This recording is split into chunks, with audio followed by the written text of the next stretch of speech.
Bonjour à toi qui m'écoute ou qui me regarde.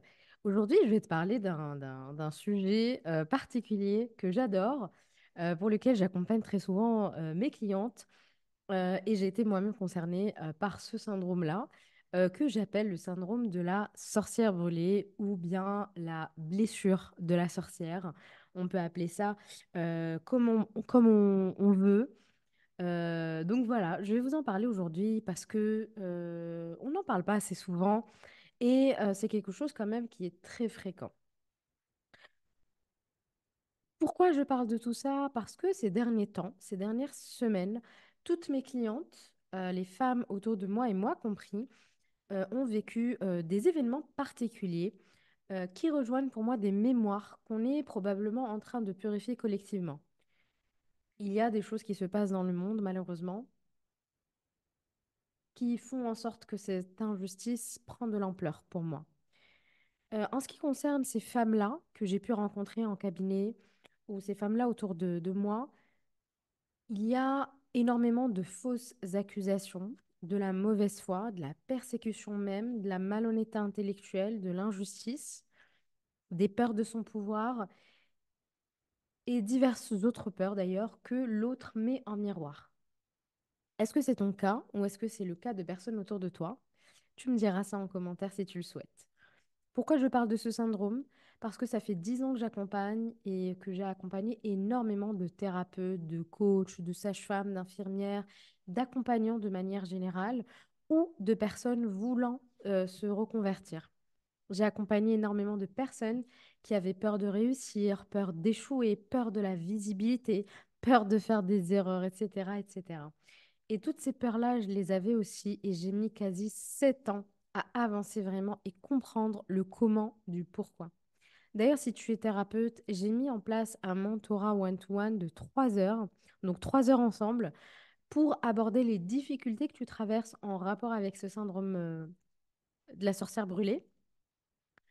Nous aborderons ce sujet d'un point de vue cognitif, en fonction de tes peurs, de tes croyances limitantes, aussi en fonction de tes blessures d'enfance, les croyances, bagages des ancêtres via la psychogénéalogie, et aussi, si tu le souhaites, et si nous avons le temps durant ces 3 heures, nous aborderons également cela d'un point de vue karmique, vie antérieure. Donc, pendant 3 heures, on va essayer d'apporter une vision 360 degrés ensemble à cette problématique-là donc il y a la problématique centrale qui a beaucoup de ramifications.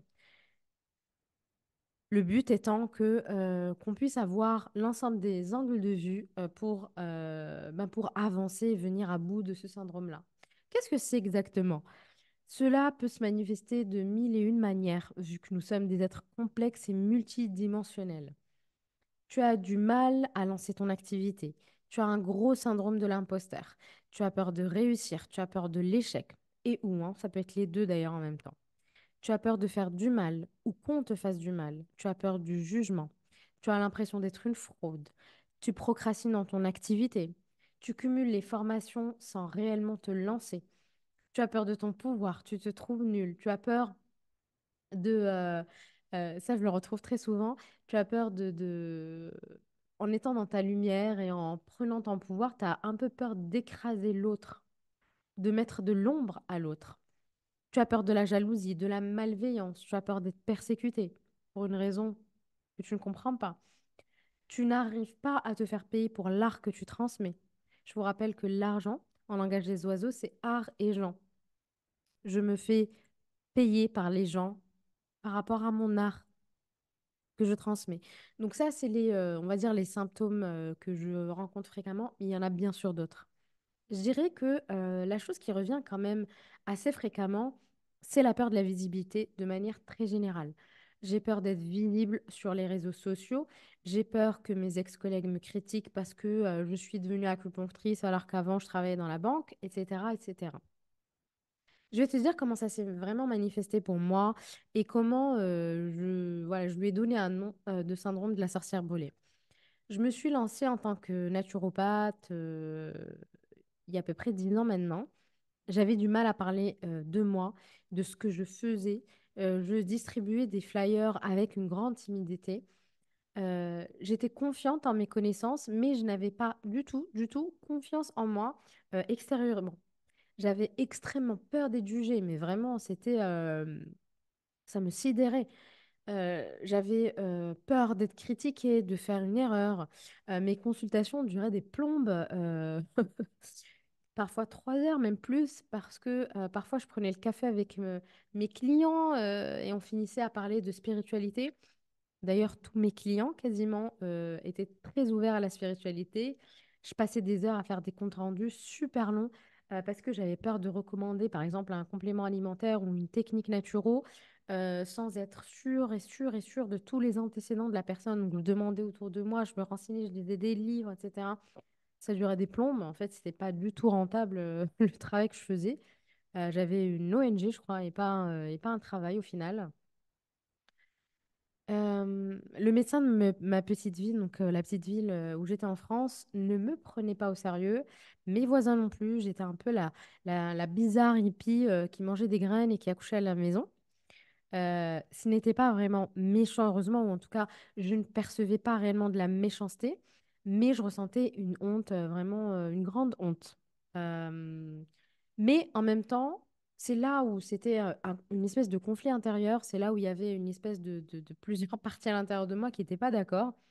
C'est que j'avais honte, etc., etc. Mais en même temps, je savais que j'étais sur la bonne voie. J'adorais accompagner les clients. D'ailleurs, je crois que l'une des choses qui revient à 99,99% du temps avec mes clients, c'est ma passion, ça se transmet. Ce que j'adore, c'est les voir avec mes yeux, mon âme, les voir aller mieux aussi, échanger avec eux, les voir s'envoler. Voilà. Je me suis spécialisée à l'époque dans la périnatalité et c'était un bonheur de voir les femmes enceintes, leurs bébés ensuite, les enfants grandir.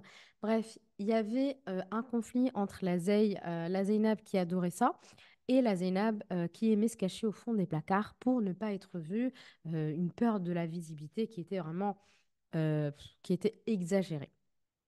Bien sûr, il n'était pas question de mettre ma tronche sur les réseaux sociaux. J'avais des premiers comptes Instagram sur lesquels je mettais des assiettes de nourriture, mes conseils, mes posts, etc. Mais jamais, jamais, jamais, je n'ai mis ma tête. Enfin, les gens ne pouvaient pas savoir si j'étais blonde, brune ou pas. Bon, vu mon nom, les gens se doutaient que j'étais pas suédoise, hein, mais voilà. Le plus drôle, c'est que tous mes clients qui venaient me voir étaient très ouverts d'esprit. Donc petit à petit, je commençais à conseiller des pierres en lithothérapie. J'en avais plein au cabinet que je donnais aux enfants. Je sortais mes oracles, mon tarot, je parlais de Saint-Michel, de l'invisible, des archétypes féminins, etc. Bref, mes clients, au final, me ressemblaient, mais je ne comprenais pas pourquoi. Et en réalité, ça me faisait très plaisir et ça me facilitait la tâche. J'ai essayé un nombre infini de méthodes. Je crois que j'ai tout essayé, de thérapie, de guidance. J'ai été en hypnose régressive, je ne sais pas combien de fois. J'étais dans le spiritual bypassing à fond, à fond, à fond, et j'adorais savoir qui j'étais dans d'autres vies. Mais je ne passais pas du temps à savoir qui j'étais dans cette vie-là. Je ne me concentrais absolument pas sur mes peurs actuelles, je faisais vraiment du bypass.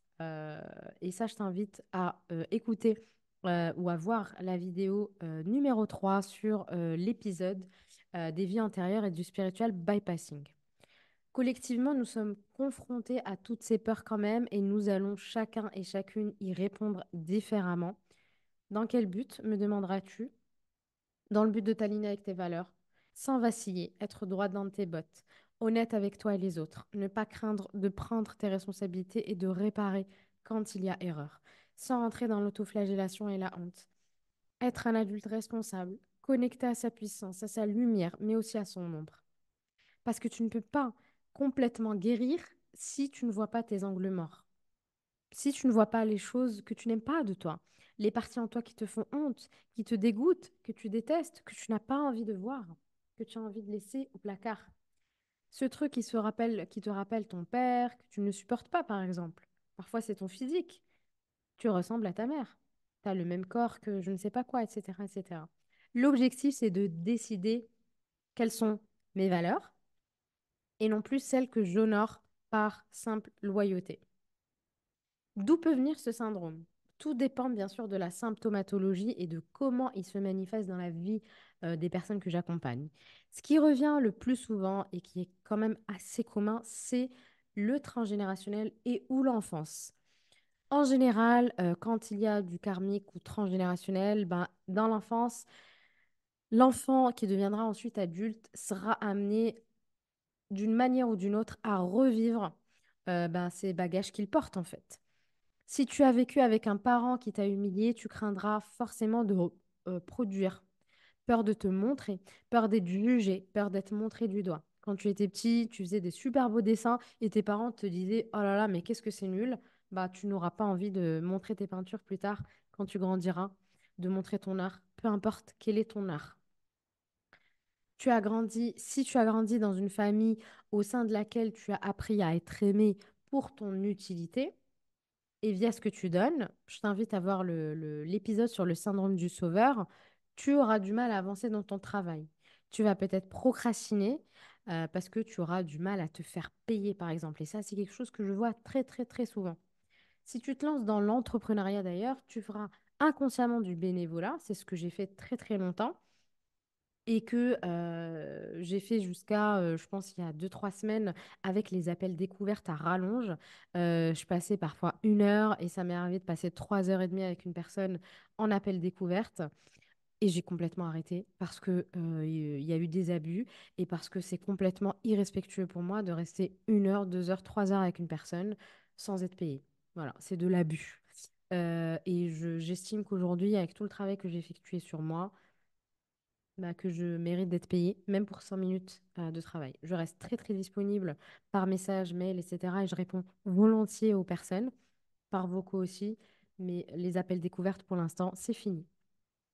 Donc, juste pour t'expliquer que moi aussi, en fait, ça fait plus de 10 ans, même 12, 13 ans que je travaille sur moi, que je suis dans le développement personnel, la thérapie, etc. Et pourtant, je me réajuste quasiment au quotidien. L'année dernière, 2023, et là, 2024, ça me demande un réajustement, mais chaque semaine, quasiment, chaque semaine. Donc, juste pour te dire qu'en fait, on fait tout ce travail-là, autant toi que moi, que tout le monde, en fait. OK? Euh, Si tu as grandi au sein d'une famille qui a vécu la guerre, par exemple, donc en soi, techniquement, tes grands-parents ont forcément vécu la guerre. Tout dépend dans le pays dans lequel tu as grandi. Il y a des traumas collectifs aussi, mais bon, ça, c'est un autre sujet. Si par exemple, tu as de la famille qui a vécu la guerre, être visible pourrait être perçu comme dangereux. Si la famille devait se cacher, par exemple, j'ai déjà eu une cliente, son grand-père a vécu la guerre, elle avait un problème de visibilité parce que son grand-père devait se cacher, il a été visible et je ne sais plus ce qui était arrivé à sa famille. Voilà. Donc forcément, la visibilité devient dangereuse. C'est une question de vie ou de mort et ça se transmet de génération en génération. Si tu as été humilié à l'école de manière répétée, tu auras du mal à accepter la critique ou à accepter d'être revu, par exemple, ce qui est normal. Si tu as porté des masques toute ta vie pour X ou Y raison, parce que l'authenticité est dangereuse, ou t'a semblé dangereuse probablement de ton enfance, tu auras du mal à être authentique, tu auras du mal à montrer ta réelle personnalité, par peur de ne pas plaire, par peur de ne pas être aimé par tout le monde, par peur d'être ridicule, par peur d'être montré du doigt, etc. Si dans une ancienne vie, vie antérieure ou vie parallèle, tu as été persécuté injustement, tu guérissais, mais tu as été jugé pour traîtrise, pour avoir fait du mal à quelqu'un, pour avoir tué quelqu'un, etc., pour avoir fait de la sorcellerie, etc., tu peux avoir peur de faire du mal. Tu peux avoir peur d'être une fraude. Tu peux avoir peur que les voisins te dénoncent. Tu peux avoir peur de la dénonciation, etc., etc. Si dans ton histoire familiale, il y a eu des drames, des histoires compliquées, il peut être difficile pour toi d'imaginer autre chose que le chaos. Si tu as fait un vœu de pauvreté dans cette vie, dans ton enfance, ou qu'un ancêtre l'ait fait, il pourrait peut-être, ça se pourrait que ça soit compliqué pour toi de connaître l'abondance financière, l'abondance tout court d'ailleurs, ou d'accepter de gagner l'argent par tes propres moyens. Si un de tes ancêtres a connu la faillite, bah, il se peut qu'il y ait des peurs inconscientes de ne pas réussir, que ça ne fonctionne pas, qu'il y ait des dettes et c'est possible qu'il y ait aussi de la procrastination. Si un de tes parents n'a pas réussi à faire le job de ses rêves, parce qu'il devait par exemple s'occuper d'un parent malade ou parce que ses parents n'avaient pas les moyens de lui payer les études, etc., etc., toi, par loyauté inconsciente, tu pourrais t'interdire de poursuivre tes rêves, t'interdire de faire le job de tes rêves par loyauté, encore une fois inconsciente, pour ton parent ou pour un ancêtre que tu ne connais même pas, hein. Ça arrive, mais tellement souvent, si vous savez. Il y a aussi bien sûr le système nerveux qui peut être dérégulé et qui peut jouer sur la procrastination, par exemple. C'est le fameux freeze, figement fonctionnel. J'ai de l'énergie sympathique, il y a en moi donc je veux faire les choses. Il y a en moi une énergie sympathique de fight flight, je veux faire les choses et de l'énergie, mais je suis en shutdown. Donc il y a un côté de je veux faire les choses, mais j'y arrive pas. Et du coup, je freeze et je fais quoi? Ben, je scrolle sur Instagram ou TikTok. Qui ne l'a pas fait? Qui ne l'a pas fait? Donc, c'est pour ça que c'est important de voir cette problématique dans la globalité. Et là, je t'ai cité quelques exemples et je suis sûre qu'il y en a d'autres encore. Comment est-ce que je peux t'aider de deux manières principales? Que tu sois un accompagnant ou pas, d'ailleurs. Le soul healing, c'est un nettoyage karmique et cellulaire de problématiques générales et de problématiques particulières. Donc, c'est un nettoyage qui me prend environ 4 heures. Je nettoie un max de problématiques. J'envoie j'envoie un compte rendu à la personne qui fait une vingtaine de pages et ensuite on a un rendez-vous de 2 heures où on fait un audit de toutes les problématiques. On rentre problématique par problématique. Je donne des pistes, on creuse, on voit si c'est le transgénérationnel. On essaye de conscientiser certaines choses. On voit ensemble comment aider, etc. C'est c'est un nettoyage qui me demande énormément d'énergie parce que ça me prend 4 heures. Donc j'en fais très très peu par mois. J'en fais 5-6 grand max. Voilà, donc si tu as envie, je te recommande fortement de passer par ça et de me préciser toutes tes problématiques pour que je nettoie un maximum de choses.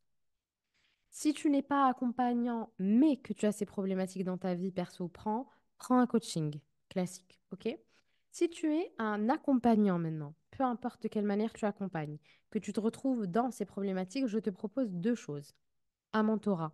Alors, je te propose un mentorat de 2 heures pour parler système nerveux, répondre aux questions sur la naturopathie, le trauma, le système nerveux, l'énergétique, le coaching, etc. Ou si tu veux vraiment un mentorat sur ce syndrome en particulier, je propose un mentorat de 3 heures sur le syndrome de la sorcière brûlée. C'est 3 heures ensemble en one-to-one pour voir toutes les couches et sous-couches de ce syndrome-là et les dégommer une par une. Donc, au choix, je précise encore une fois, tu as le nettoyage soul healing ou bien ensuite tu as le mentorat one-to-one sur 3 heures. Sachant que je te recommande quand même de commencer par le soul healing parce que les résultats sont absolument incroyables. Euh, il y a besoin d'un coaching après, il y a besoin peut-être d'une thérapie après, il y a besoin d'approfondir encore plus. Mais en tout cas, les résultats que j'obtiens avec mes clients sont super. Tu peux trouver plein de témoignages sur Google, Instagram, mon site internet, etc. Donc voilà, j'espère que voilà, tu as appris des choses sur ce syndrome de la sorcière brûlée, que ça répond peut-être à certaines de tes problématiques, certaines de tes questions, et que c'est un peu plus clair pour toi, et que du coup, tu te dis aussi que c'est possible de s'en sortir et qu'il y a des solutions à tout ça. Je te dis à très bientôt, et comme d'habitude, pose-moi tes questions. N'hésite pas à liker, à partager, ça me fait très plaisir, ça fait connaître la chaîne. Euh, et puis, si tu veux noter ce podcast aussi, ça fera beaucoup de bien au référencement de la chaîne. À très bientôt. Ciao, ciao.